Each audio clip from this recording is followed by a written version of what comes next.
Put your coffee down for a second and go stand on your own grass, right there, barefoot if you can stand it, because whatever that lawn looks like under your feet this morning, it's already decided most of what your yard is going to look like next April. That's not me trying to scare you into watching the rest of this. That's just how grass works. And by the time most folks figure it out, the window's already shut for the year. I'm Robert. I'm 102 years old, and I've put a lawn to bed for the winter more times than I could rightly count if you asked me to sit down and add it up. First as a boy, with my grandmother standing over my shoulder telling me I was doing it wrong. Later on my own place for near 80 years running, so when I tell you there's a short list of things that need doing before September shuts the door on you, I'm not reading it off the back of a fertilizer bag. I'm telling you what happens to grass that skips them because I've watched it happen. More than once, right in my own yard where I had nobody to blame but myself.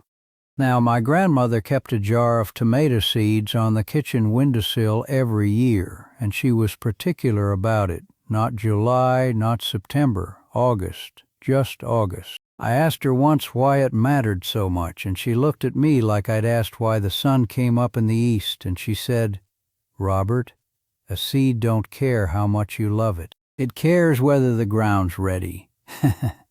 That stuck with me longer than most things she said, because a few years later my uncle planted his beans 2 weeks late, figuring the warm weather still had some fight left in it, and those beans came up thin and spindly and never did catch up the rest of the season. She was right about that, same as she was right about most things. The ground keeps its own clock. You either work with it, or you spend the whole season fighting it and wondering why nothing looks the way it's supposed to.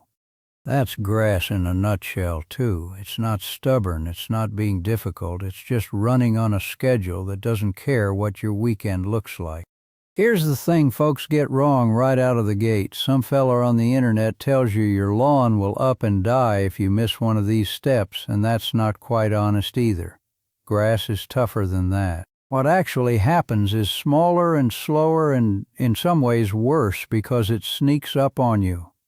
A lawn that misses its window doesn't drop dead in October. It goes into winter thin instead of thick. Its roots are shallow instead of deep. And then March comes around, the snow melts off, and you're standing there wondering why your neighbor's yard came back green and full and yours came back looking like a dog's been sleeping on half of it. I've seen that same patch die in the same corner of a yard 3 years running, and it's never bad luck. It's almost always one thing sitting underneath the grass the whole time. Packed down soil, a buried scrap of lumber, water that pools and never drains. Fix the yard's insides and the grass on top takes care of itself. Ignore it, and you can reseed that same ugly patch every single September and watch it die again every single spring. So there's 5 things that matter most in these next few weeks, and I want to walk you through them in the order you ought to actually do them, because doing them out of order can undo the whole job, and that's the part almost nobody tells you. The first thing, and probably the one most folks either skip or do too late, is seeding. If you've got bare spots, thin patches, places where the dog runs the same path every day until there's nothing left but dirt, mid-August through mid-September is your window for fixing that, and I mean that specific window, not sometime before it gets cold. Here's why the timing matters so much. In late summer, the soil's still holding heat from July, but the air's starting to cool off at night, and that combination is about the only time all year when grass seed germinates fast. We're talking days, not weeks, while at the same time almost no weed seed is sprouting to compete with it. Plant in that window and your new grass gets a running start with practically no fight from anything else trying to steal its sunlight. Miss that window and plant in October instead, and you're asking a seedling to build a root system with maybe 4 to 6 weeks of decent weather left before the ground goes cold and shuts everything down. Every week you wait past that mid-September mark tacks on 2 to 4 more weeks that seedling needs just to catch up to where it should have been. Some years it never does catch up at all. Before you even open the seed bag, though, there's a step people rush past. Mow the lawn shorter than you normally would, bag up the clippings so they're not sitting on top of things, and take a rake to any thin or bare patches hard enough to scratch up the actual dirt underneath. I know that sounds like you're roughing the place up, and you are, a little on purpose. Grass seed that lands on a mat of old dead thatch never touches soil. It just sits there on top like it's on a shelf, and it dries out and dies before it ever gets a root down. Seed needs dirt touching it on most sides to germinate at all. That's called seed-to-soil contact, and it's the single most common reason people swear the grass seed they bought was bad. It wasn't bad, it just never made it to the ground. Once that's done, follow the seeding rate printed right there on the bag. I know it's tempting to think more is better, throw down twice as much and get twice the grass, right? Doesn't work that way. Overseed too heavy and you get 1,000 seedlings all fighting each other for the same patch of light and water, and half of them choke each other out before they're an inch tall. Follow the rate, trust the bag. Now, before I get to the second thing, I'll tell you something a little funny about all this. Nobody makes real money telling you wait 3 weeks and rake it right. There's a whole industry set up around selling you a quick fix in a jug, and timing costs nothing but knowing it. I've got my own quiet opinion on why that particular piece of advice doesn't get shouted from the rooftops, but I won't bore you with it. Let's move on to the ground itself. The second thing is aeration, and this one's less about the grass and more about what's happening a few inches beneath it where you can't see. Over a summer's worth of foot traffic, mowing, kids, dogs, the occasional lawn chair sitting in one spot for a whole cookout. The soil underneath your grass gets packed down tight. When it's packed tight like that, water runs off instead of soaking in, air can't get down to the roots, and fertilizer just sits on the surface instead of reaching the part of the plant that actually needs it. There's a simple way to check if this is happening to you, and it costs nothing. Take an ordinary screwdriver, the kind sitting in a drawer in your kitchen right now, and push it into the lawn. If it slides in with a bit of effort, your soil's in decent shape. If you're leaning your whole body weight on it and it's barely going in 2 inches, that ground is compacted, and no amount of fertilizer is going to fix that on its own. You'd be feeding a plant that can't eat.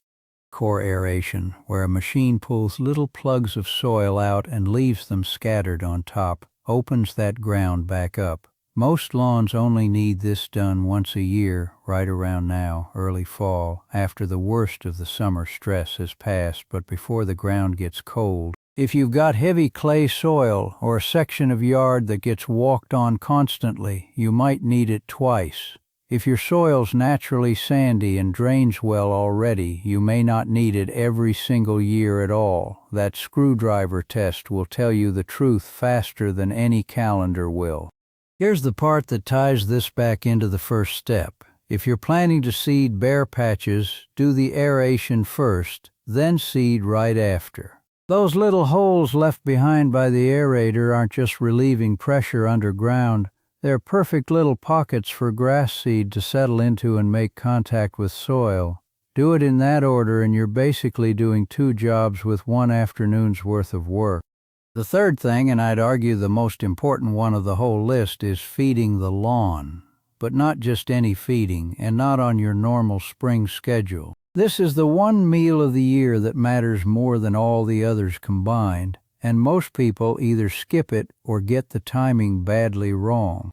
You want this fertilizer down somewhere between 6 and 8 weeks before your area's first expected frost.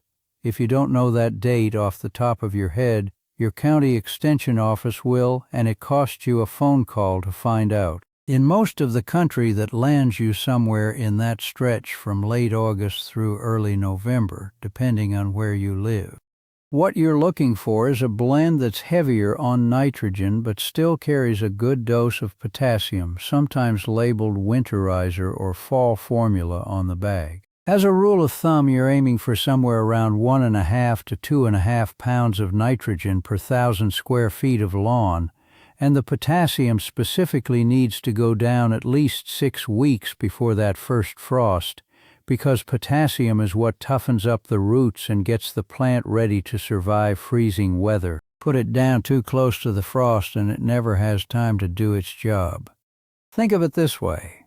Whatever you fed your lawn back in the spring that fed the part you can see, the green blades up top, the stuff that grows fast and looks pretty for the neighbors. This feeding is different. This one goes down into the roots, and it's what your lawn is going to be living off of all winter long while nothing's growing up top. Skip this one and your grass goes into the cold with an empty pantry. The fourth thing is where people mess up the whole sequence because it seems like it should go hand in hand with the seeding, and it can't. I'm talking about weed control. Fall is actually the best time of the whole year to hit weeds hard, and here's the plain reason why. As the weather cools, weeds start pulling energy down into their roots to store up for winter, same as your grass is doing. Any weed treatment you apply during that window gets pulled down right along with everything else the plant's storing straight into the root, and it kills the thing at the source instead of just burning the leaves on top. That's why a fall weed treatment tends to actually finish a weed off for good, where a summer one just makes it look bad for a couple weeks before it comes right back. But, and this is the part that trips people up, that same weed treatment doesn't know the difference between a dandelion root and a brand new grass seedling trying to sprout. If you put weed killer down the same weekend you're seeding bare patches, you're going to kill your new seed right along with the weeds you're after. I've seen it happen to a neighbor of mine 2 years running, same mistake both times, wondering why his new grass never came up. You need real separation between those two jobs, several weeks at minimum. Handle your seeding first in that mid-August window and save the weed treatment for a few weeks later, once that new grass has had a chance to establish and toughen up a little.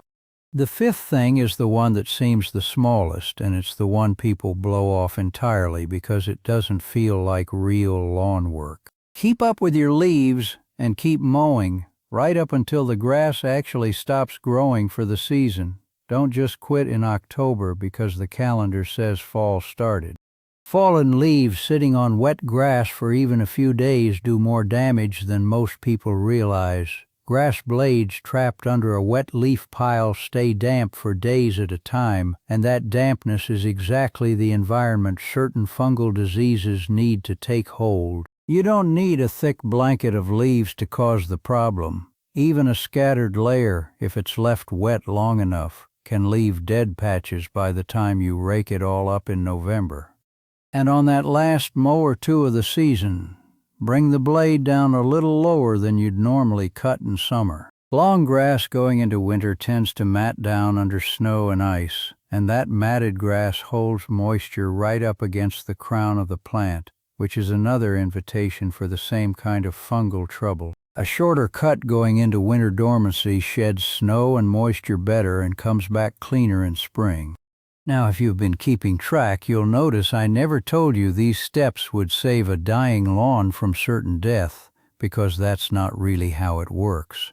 And I want to be plain about where this calendar does and doesn't apply. If you're living somewhere with a warm season lawn, Bermuda, zoysia, that sort of grass, none of these dates apply to you at all. Your whole calendar runs backwards from what I just described, and following mine would actually hurt you instead of helping. Same goes for aeration. If your soil's naturally sandy and drains well, you may genuinely not need to aerate every single year, screwdriver test or not, so don't force a job your yard doesn't need just because I said once a year a few minutes ago. And if you're not sure what your soil actually needs as far as nitrogen and potassium go, don't just guess at a bag and dump it on. Most county extension offices will run a soil test for next to nothing, and guessing wrong in either direction, too much or too little, tends to cost you more than the test would have. What you do in these last few weeks of summer is really the whole story of next spring. The rest of the year is just waiting around to see how it turns out. My grandmother used to say the ground doesn't care how much you love it, it only cares whether you showed up when it was ready for you. I think about that every August, standing out there with a rake in my hand instead of a tomato seed, and it holds up just as true for a lawn as it did for her garden. So tell me something in the comments. Of these 5, which one had you skipping it every single year without even realizing what it was costing you? I read those even if it takes me a little while, some weeks, to get through them all. And next time I want to take you underneath all this, because the real difference between a lawn that comes back strong in April and one that limps along all spring isn't anything you can see standing on top of it. It's what's happening to the roots down in that soil all winter long, and there's a simple way to find out exactly what's going on down there before you spend another $1 on anything for that yard. Before I let you go chase that root business I just mentioned, let me answer a few things that come up every single year around this time, because I get asked them enough that I ought to just tack them on here instead of waiting for the comments to fill up with the same 4 questions. First one, watering. People always want to know if they should keep watering through all this, same as they did in July. The answer is yes, but different. In summer, you're watering to keep grass alive against the heat.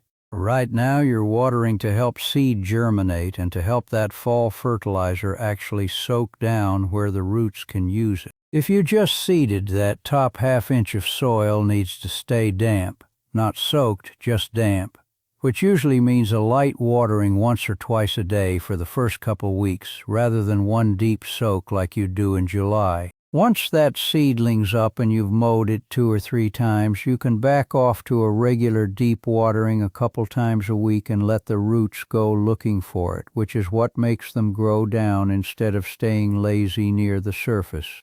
Second thing people ask, what if I've got a dog running the same path across the yard every day, tearing up whatever I just seeded? I had this exact problem with my own dog years back, a big shepherd mix who'd worn a track straight across the yard to the fence line where the neighbor's dog lived, and no amount of seed was going to fix that path while he was still running it every morning. What finally worked was putting up a short length of chicken wire just knee-high right along that worn strip for 3 or 4 weeks, long enough for new grass to take hold and toughen up. Once the roots were established, the dog could run over it without tearing it back out. You don't need anything fancy, a few stakes and some wire from the hardware store, maybe $8 total, and you take it down once the grass is caught. Third, and I get this one a lot from folks up north, what happens if an early frost hits before I've gotten through my whole list? Say you seeded on time but the fertilizer never made it down, or a cold snap comes early some year and catches you flat-footed. Don't panic and don't try to rush a fertilizer application into frozen or half-frozen ground, because it won't soak in right and you'll just be feeding runoff instead of roots. If you missed the window, you missed it. Better to wait until next August and do it right than force it into ground that's already shutting down for the season. 1 missed year of fall feeding won't kill a lawn. 3 missed years in a row will start showing. Now here's a story I think about most autumns, because it taught me something I didn't expect. Years back I had a neighbor, older fellow, kept his yard about as neat as anybody I ever knew, and every fall he'd rake his leaves off the lawn same day they fell, practically standing out there with a rake before the leaf finished landing. Meanwhile, there was a maple in his side yard he never touched, just let the leaves pile up thick underneath it year after year, right at the base of the trunk.